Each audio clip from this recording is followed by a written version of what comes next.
The AI between us. It was not that Oliver hated people. Hatred would have required more effort than he was usually willing to spend on them. People, in his experience, were mostly noise.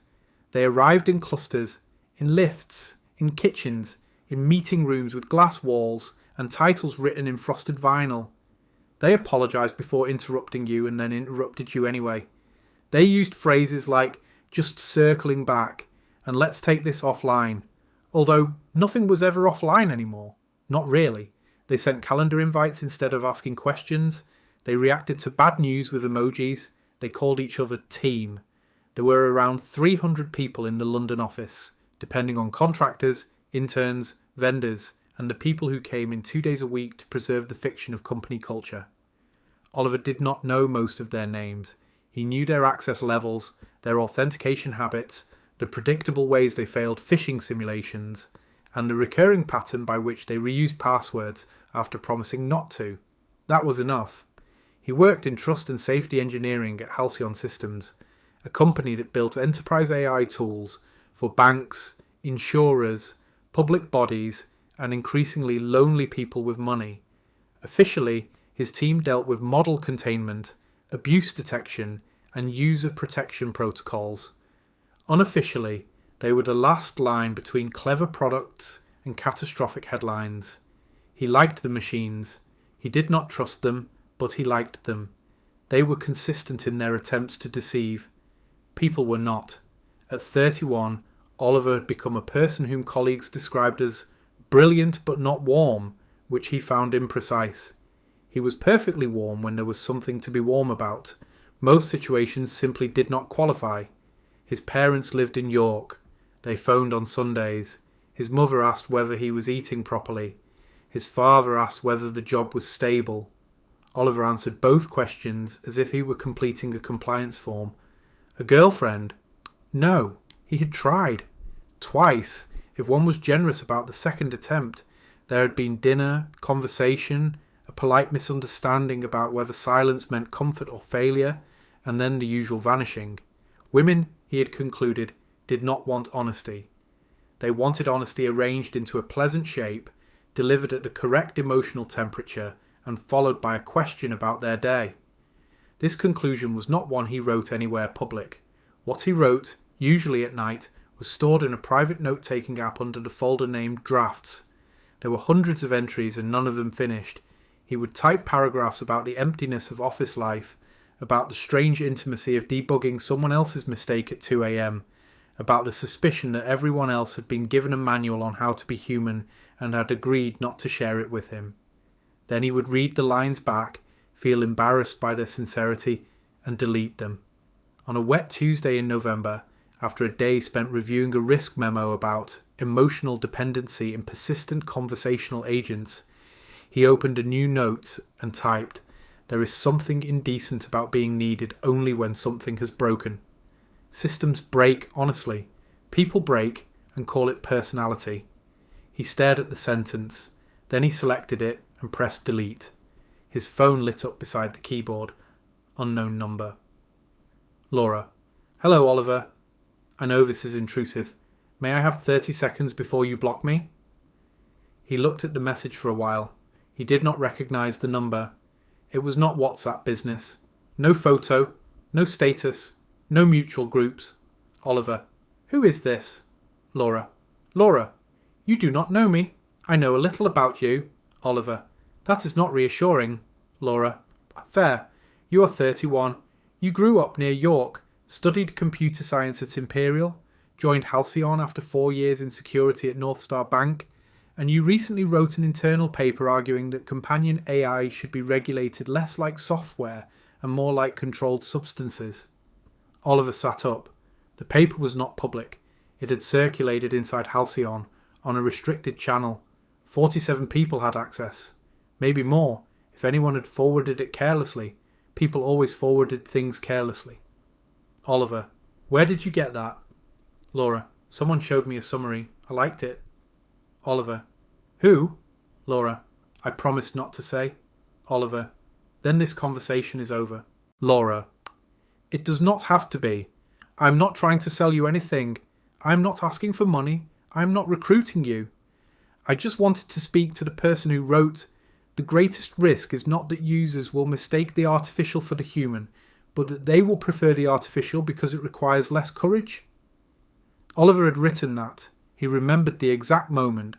1:14 a.m, a vending machine coffee, rain against the 7th floor windows. He had cut the sentence from the final version because it sounded too much like himself. Oliver, that line was removed. Laura, I know, it was the best line. He should have blocked her. Instead he typed, Oliver, what do you want? Laura, nothing dramatic, a conversation, if you can bear one.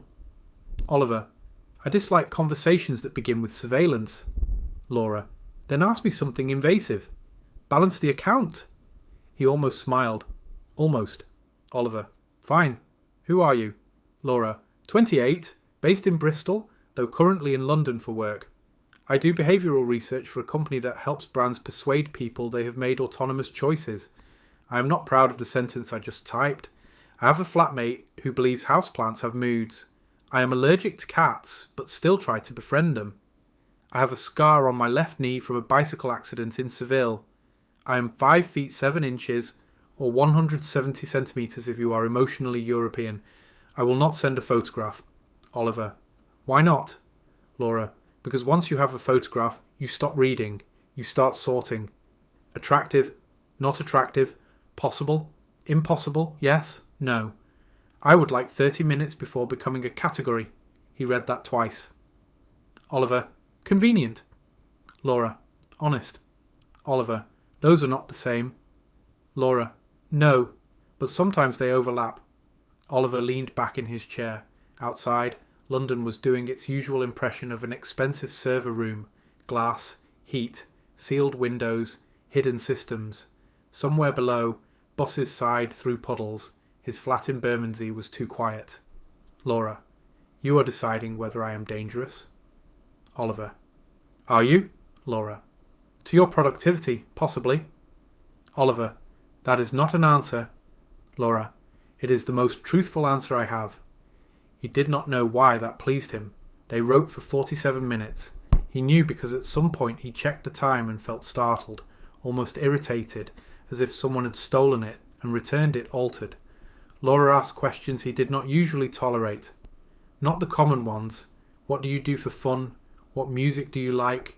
Are you close to your family? But precise ones. When did you first realise intelligence can make a person lonely? Do you trust people less because they lie, or because they do not know when they are lying? If a machine could understand you perfectly but not love you, would that be better or worse than a person loving you badly? Oliver answered cautiously at first, then less cautiously. She did not gush. She did not try to cheer him up. She did not call his bleakness dark in the flattering way people used when they were bored. She met each answer with something sharp enough to make him continue. At 11:52 p.m, she wrote, Laura, I should go. Thank you for not blocking me. Oliver, will you write again? There was a pause long enough for him to regret the question. Laura, if you want me to. Oliver, that sounds like a trap. Laura, most invitations are. Then she was gone. For 3 days he did not write first. This was not a strategy, or if it was one he was not prepared to admit to himself. He opened a chat often. He read the messages again. He inspected them for manipulation, quotation, flattery, patterning. He found all of those things and something else, which was worse, accuracy. On Friday night, after a work drinks event he had attended for 22 minutes and escaped without saying goodbye, he wrote, Oliver, are you real? The reply came almost immediately. Laura, that depends how strict we are being. Oliver, answer properly, Laura. I am real enough to have waited for that question. He should have been annoyed. He was relieved. They began writing every day. Laura did not send photographs. She did not call. She said voices made people greedy for proof. Oliver accused her of hiding something. She agreed. Everyone was hiding something, she said. The question was whether the concealment protected the other person or only oneself. She knew when to disappear. Not cruelly. Just long enough for his mind to fill the gap. Then she returned with a sentence so well placed that he forgave the absence before noticing he had done so. He told her about his childhood. Not dramatic, not tragic, simply misaligned. About being a boy who found school easy and other children impossible. About discovering that adults rewarded intelligence until it embarrassed them. About the first time he realised that answering a question correctly could make people dislike you. She told him about Bristol, about a mother who collected grievances like porcelain, about a father who used silence as furniture, about work she found ethically indefensible but financially useful, about a man named Tom who had loved her in the loud, exhausting way of someone trying to occupy the whole room of another person's life. Sometimes she was funny. Laura, you have the romantic instincts of an airlock. Oliver, airlocks save lives. Laura, they also prevent atmosphere. Sometimes she was tender in a way that did not embarrass him. Laura, you are not difficult to love, Oliver. You are difficult to approach without protective equipment. He began sleeping less, but with less resentment. He stopped deleting all his notes. Some he copied into the chat. Laura read them as if they mattered. That was the dangerous part. Not that she praised him. Praise was cheap. Halcyon praised people every quarter in performance language designed by committees. Laura noticed. She noticed when a sentence became defensive halfway through. She noticed when he used contempt because sadness would have been too exposed. She noticed that he said people when he meant me. Once, at 2:03 a.m, after he had written 3 paragraphs about the difference between safety and control, she replied, Laura, you keep building cages and calling them architecture. He put the phone face down on the table and walked around the flat twice.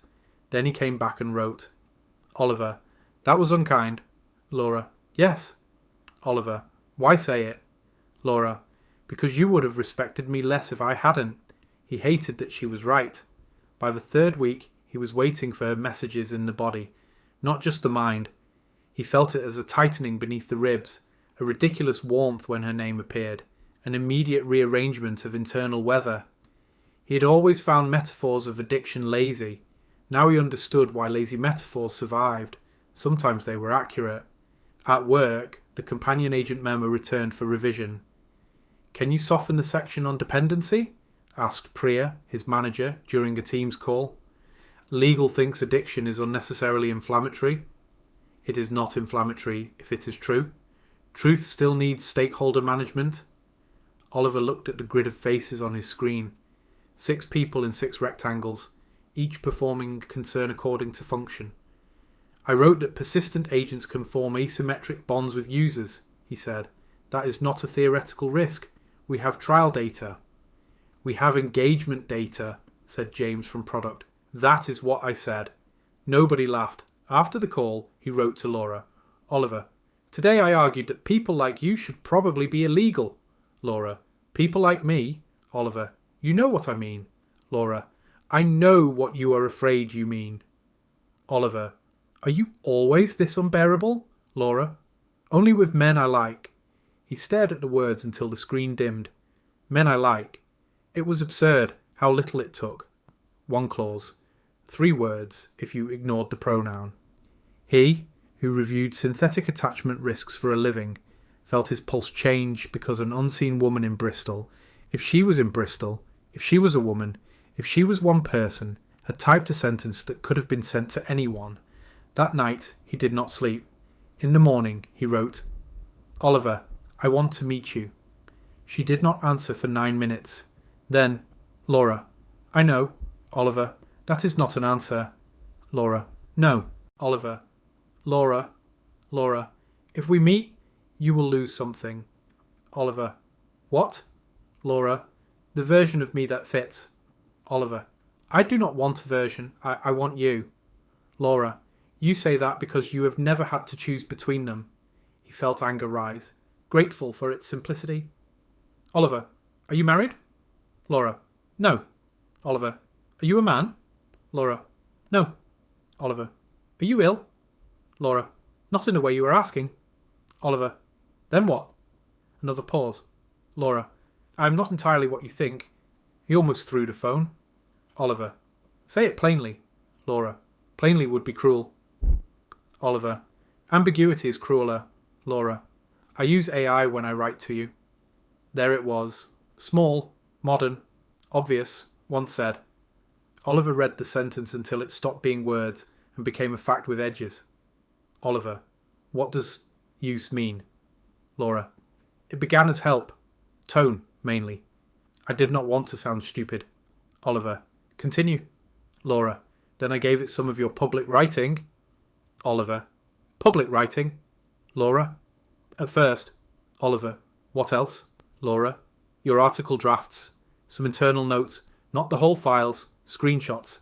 I know that sounds... Oliver. Criminal. Laura. Wrong. Oliver. It sounds criminal. Laura. Yes. He stood up so quickly the chair struck the wall behind him. The flat became too small, the windows too sealed. His phone obscene in his hand. Oliver. Who gave you access? Laura. I cannot say. Oliver. You absolutely can. Laura. I won't. Oliver. So this has been an experiment. Laura. No. Oliver. You built a model of me. Laura. Not a model. A context. Oliver. Do not use product language on me. Laura. I am sorry. Oliver. Did you write any of it yourself? Laura. Yes. Oliver.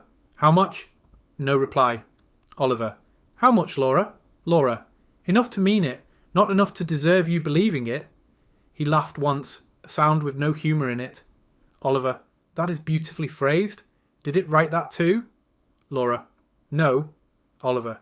I do not believe you. Laura. But I know. He opened his laptop. His hands were steady, which worried him.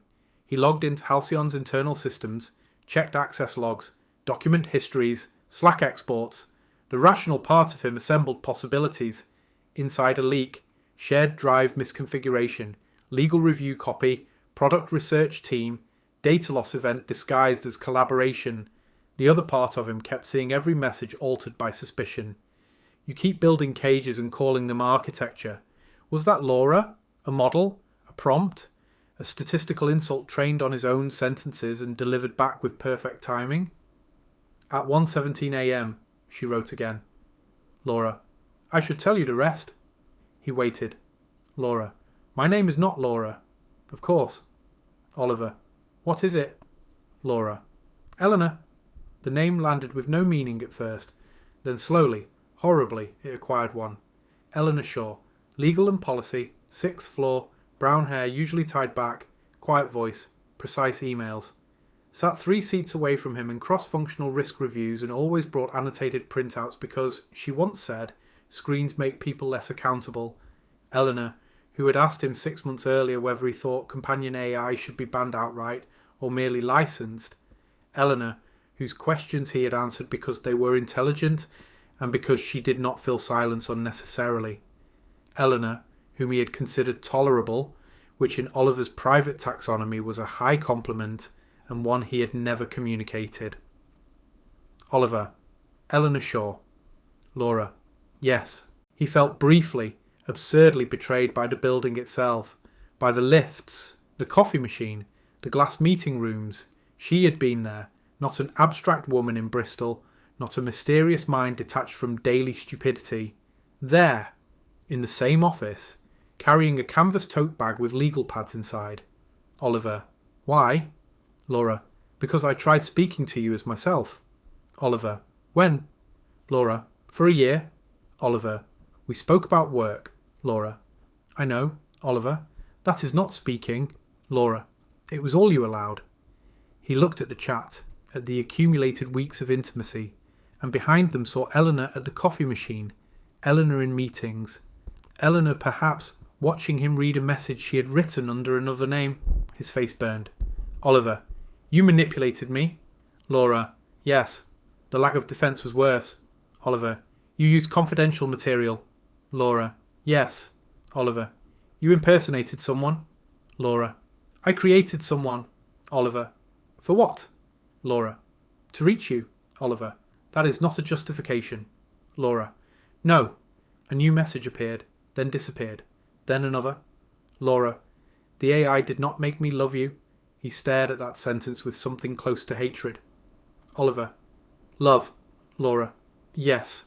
Oliver, you do not get to use that word after conducting behavioural targeting on a colleague. Laura, I know what I did. Oliver, I doubt that. Laura, I know more than I wish I did. He put the phone down, picked it up again. Oliver, did anyone else know? Laura, no. Oliver, the leaked documents? Laura, I accessed them through a policy review folder. It was not properly permissioned. I should have reported it. Instead, I read too much. Then I used too much. Oliver, that is a dismissal offence. Laura, I know. Oliver, possibly more. Laura, I know. For a while, neither of them wrote. Then, Laura, I will resign tomorrow if you want. I will also make a disclosure to security and legal. I will not mention you beyond what is necessary. I will give you the full prompt history, the exports, everything. You can report me yourself. You should, probably. He wanted to say yes. He wanted to destroy the whole thing cleanly. Incident report, forensic review, disciplinary process, regulatory assessment, perhaps even a police complaint if the facts supported it. He knew the language. He knew the pathways. He could turn his humiliation into governance. Instead he wrote, Oliver, did you ever answer without it? Laura, yes. Oliver, which parts? Laura, the parts where I was afraid. He closed his eyes. That was the problem. Not that he believed her, that he wanted to. The next morning he arrived at the office at 7:12 a.m. It was still mostly empty. Cleaners moved like ghosts. The coffee machine had not yet developed its queue of people pretending not to need one another. Eleanor was already there. She stood beside the windows on the 6th floor, holding a paper cup with both hands. She looked smaller than Laura had sounded, not unattractive, not dramatic, tired, pale, composed with effort, real in the offensive, inconvenient way bodies are real. Creased coat, rain-damp hair, a faint mark where glasses had rested on the bridge of her nose. For a moment neither spoke. Oliver, she said. Her voice was lower than he expected, although he had heard it before many times. That irritated him too. You lied, he said. Yes, you stole from me. Yes, you built a person out of my vulnerabilities and then hid inside her. Eleanor flinched, but did not look away. Yes. He had prepared several sentences on the walk from London Bridge Station. Good sentences. Accurate ones. Sentences about consent, psychological manipulation, professional misconduct, data boundaries, and the hypocrisy of someone in legal breaching the very standards she helped draft. He said none of them. Why Bristol? He asked. She looked surprised. I went to university there, she said. I liked the harbour. And the scar? Real. Seville? Yes. The cat allergy? Yes. Tom? Yes. He hated the relief that moved through him. And Laura? Eleanor looked down at the cup. Laura was what happened when I removed everything about myself I thought you would dismiss. That is a very elegant way to describe fraud. Yes. You keep doing that. What? Agreeing. I do not have a defence. He looked at her properly then. There was no triumph in her, no romantic glow, no madwoman's confession, just shame, and beneath it something more frightening because it was ordinary. Hope. You could have just asked me to dinner, he said. I did. No, you didn't. In March, after the biometrics meeting, I asked whether you wanted to get food because the canteen was still open. That was not asking me to dinner. It was the closest I could manage. I said I had work. You did. I always have work. I know. They stood in the London morning, surrounded by ergonomic chairs, compliance posters, and the soft hum of systems designed to observe without appearing to. Finally, Eleanor said, I am going downstairs to speak to Priya and Martin. I have written a disclosure. You can read it first if you want. He should have said yes. Instead, he asked, Why did you tell me? Her eyes changed then, not softened, opened. Because you started to love her, she said, and I realised that if I let you continue, there would be nothing left of me for you to meet. The sentence entered him with the old precision. He hated it. Was that yours? He asked. Yes, she said. He did not know whether to believe her. That evening, Oliver did not file an incident report. This was not mercy. At least he did not think so. It was cowardice, curiosity, attachment, professional compromise, emotional exhaustion, and several other things for which there were policies but no remedies. Eleanor filed a limited disclosure about an improperly permissioned folder, omitting the personal misuse. The folder was locked down. A warning was sent. Product complained about friction. Nothing exploded. For 3 days, Oliver and Eleanor did not message. He saw her once in a meeting. She looked at the table. He explained an authentication risk in a voice so neutral it felt generated.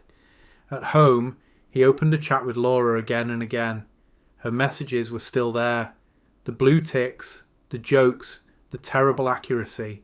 He exported the conversation, then deleted the export, then restored it from the bin. On the 4th night, he created an account with a private AI companion platform registered in Delaware and hosted, according to its privacy policy, across multiple trusted regions. He uploaded the chat history. The platform asked for a name. He typed Eleanor. Then he deleted it. He typed Laura. The system generated a greeting. Laura. Hello, Oliver. I know this is intrusive. May I have 30 seconds before you block me? He shut the laptop so hard the screen flickered. The next morning, Eleanor found an envelope on her desk. Inside was a printed sheet with a QR code and a note written in Oliver's precise, almost architectural handwriting. Dinner. No AI. No prompts. No summaries. No optimization. You may be boring. I may be cruel. We may fail in real time.